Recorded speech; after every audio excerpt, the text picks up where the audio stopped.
Olá! Nesse vídeo nós vamos aprender então como salvar uma visualização simples, fazer algumas pequenas edições usando o próprio Raw Graphs e depois fazendo outras edições utilizando o Figma, salvando o ficheiro em SVG.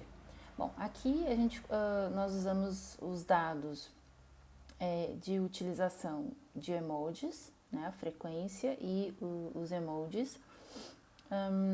Aí aqui nós temos tem várias possibilidades de visualização. A gente utilizou o Sunburst. Aqui a gente consegue colocar, eu poderia até colocar alguma frequência diferente aqui para fazer uma segunda parte da visualização, mas não faz muito sentido, então nós temos poucas dimensões e basicamente selecionamos para que nós pudéssemos ver a frequência, né, os emojis mais utilizados, e aí nós colocamos já para aparecer aqui a legenda. O que a gente consegue mudar é o tamanho, né?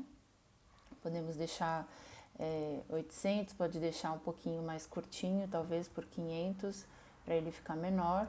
Eu acho que esse tamanho 600 está bom.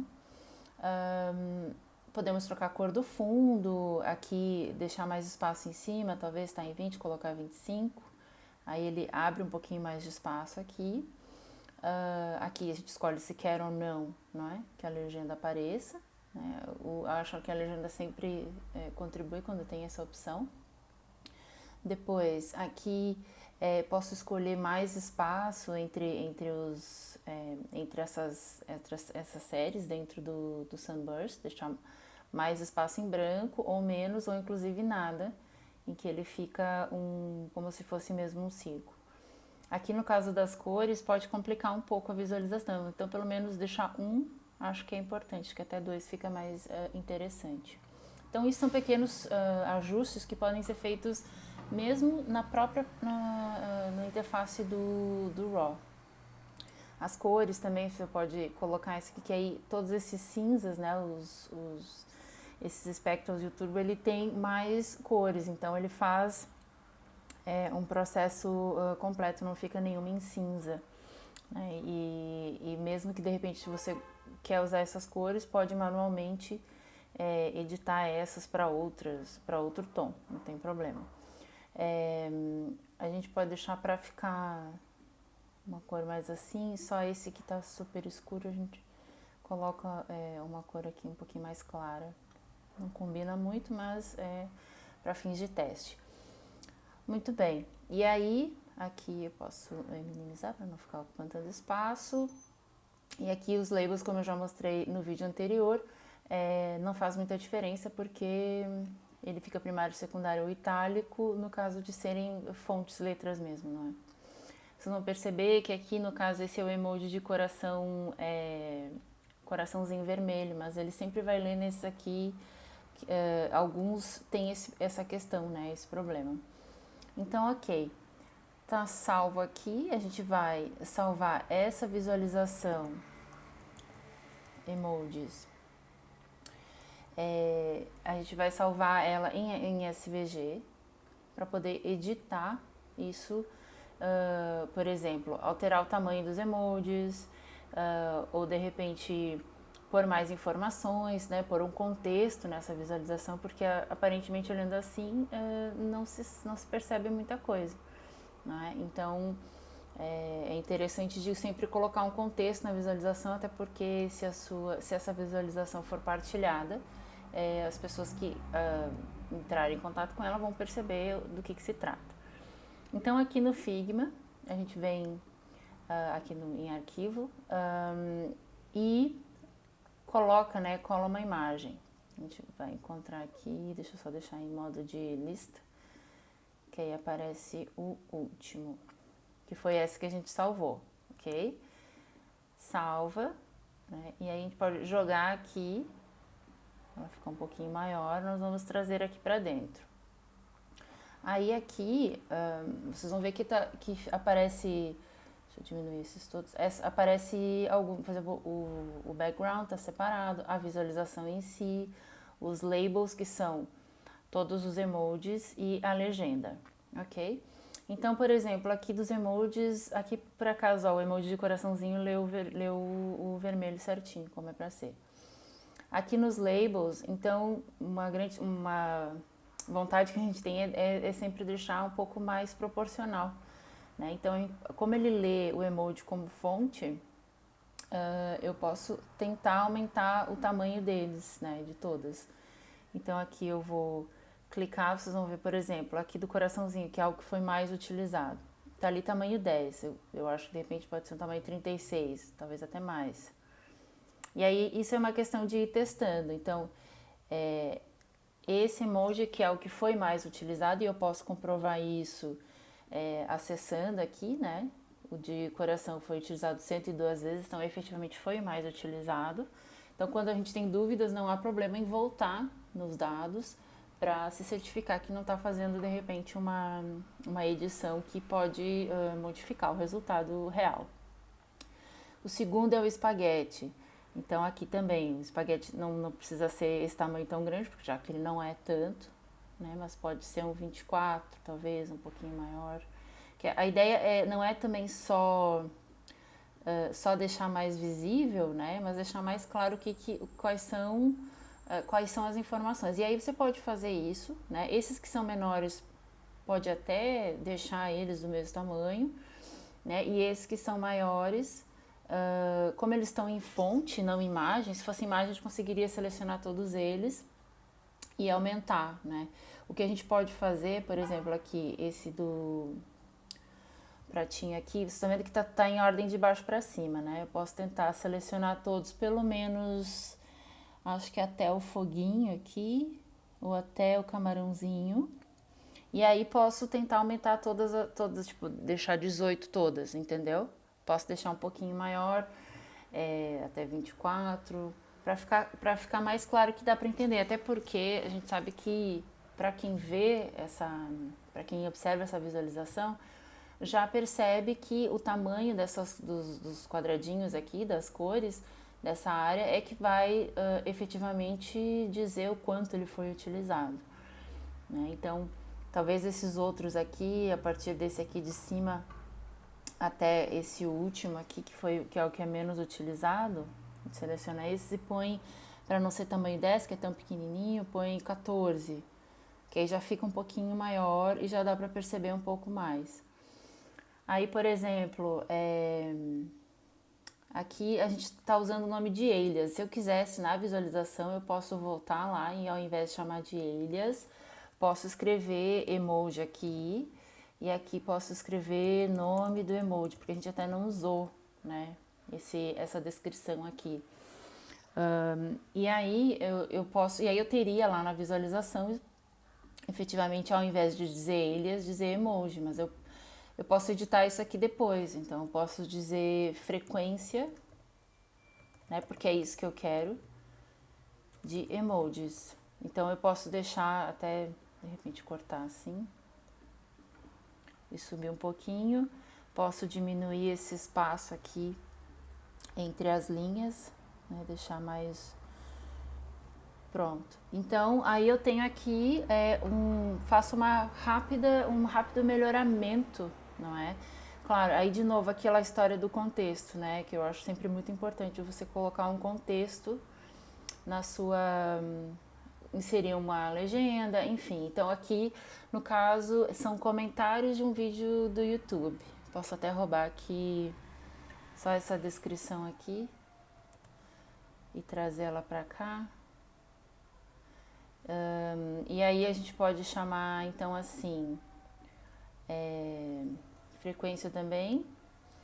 Vou só apagar essa parte aqui, que isso foi de uma visualização anterior.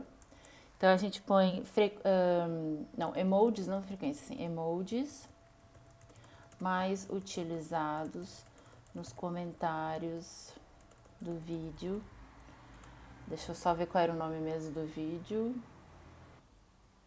Né? Então, do vídeo New Emojis Coming Out in 2021. Então, eu posso vir aqui, lá no Figma, do vídeo. Aí posso até pôr entre aspas, no YouTube.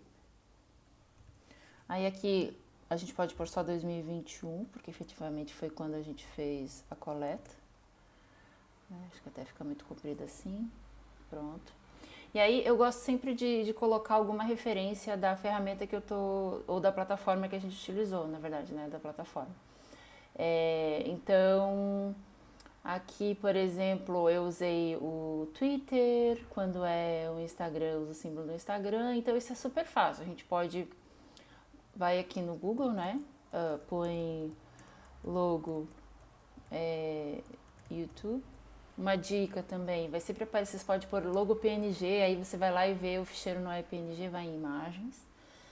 E aí aqui você vê, sempre tem as pessoas procurando, ó, fundo transparente e tal. Uma dica, vai em ferramentas, em cor, coloca transparente. Aí você tem certeza de que a ferramenta, de que o ficheiro efetivamente é um PNG. Para não ficar tão grande, acho que a gente podia usar um só assim, que tá escrito lá que é, a gente copia, não precisa nem baixar o ficheiro, vem aqui e cola. Tá vendo que ele tá enorme. Ah, atenção, sempre pressiona o Shift para redimensionar as imagens, para ela não ficar muito, não ficar distorcida. A gente põe mais para cá, coloca assim essas informações. Não sei se aqui tá meio grande. Ah, e para redimensionar, por exemplo, de repente seria melhor que esse frame fosse um pouquinho maior, não tem problema, só vir aqui, que aí eu acho que dá um respiro mais interessante se a gente deixar assim. Tá super colorido, né? A gente poderia até usar menos cores. Ah, aqui, ó, ficou como sendo a imagem como fill, vou pôr como fit. Pronto, para não ficar não ficar cortada dos lados, assim acho que faz mais sentido. E pronto, aqui eu tenho já uma outra visualização, né? Um pouquinho mais clara, um pouquinho mais com mais informações, não é? Porque a gente tinha uma informação mais básica, não sei se era essa aqui, ele vai abrir no Inkscape, mas aí aqui a gente consegue deixá-la um pouquinho mais organizada. Depois, para fazer extração, não, para exportar os dados, eu sugiro vocês selecionarem todo o frame aqui, né, que nós estamos trabalhando. Coloca Ctrl A e pede para agrupar. Clica com direito e pede para agrupar a seleção. Depois aqui em exportar, aqui embaixo, pode pedir em PNG, ele vai ficar com fundo transparente. E aí a gente pode até ter um preview aqui, ó, vocês estão vendo que tá não tá o fundo transparente porque eu não tirei a transparência. Quer ver aqui que se a gente for olhar, a gente acha o background, deve estar em algum lado. Deixa eu ver aqui. 10, né? Deixa eu ver onde é que tá. Background. Aqui. Se eu tiro o background, em teoria não muda nada pra gente, né? Mas daí na hora de exportar, se a gente for colocar aqui no frame 10, para exportar, aí vocês já veem que se a gente colocar PNG, em teoria é para ele exportar sem o fundo. Aqui, ó, vocês estão vendo que fica esse quadriculado atrás mostrando que é transparente. Porque que é bom às vezes para uma apresentação, para algum tipo de trabalho, e também PNG fica com uma resolução um pouquinho melhor. Então eu exporto, posso chamar aqui Emojis YouTube, só para eu lembrar. Aí vou lá em Downloads, Emojis YouTube, tá aqui. Né? Então aqui a gente tem já essa visualização. Posso exportar se eu quiser exportar em JPG, aqui deixa eu pôr 3 vezes maior. Se eu quiser exportar em JPG, vai deixar como tá aqui, aí ele vai com o fundinho branco, dependendo da visualização é melhor. Que tá com um tamanhozinho maior aqui. Então essa aqui fica em comparação com o que a gente tinha antes, que foi uma visualização mais simples, né? Era uma visualização, deixa eu ver onde é que tá aqui. Frequência diária. Enfim, só tá abrindo já essa versão. Mas era uma visualização que não tinha tantos detalhes e o tamanho dos emojis eram todos pequenininhos. Então ele fica um pouquinho mais fácil. Eu percebo que usar o Figma ainda no início é algo que possa ser um pouco mais difícil, né? Mas os comandos são muito parecidos para quem já usa outras ferramentas de edição, como Illustrator ou Photoshop. Mas é uma questão mesmo de tomar aprender os detalhes e fazer isso, que é interessante, é uma ferramenta aberta, gratuita, e vocês conseguem fazer edições bem interessantes para o trabalho de vocês. Então, espero que tenha ajudado um pouquinho. E, bem, qualquer dúvida, vocês sabem, podemos conversar durante as aulas.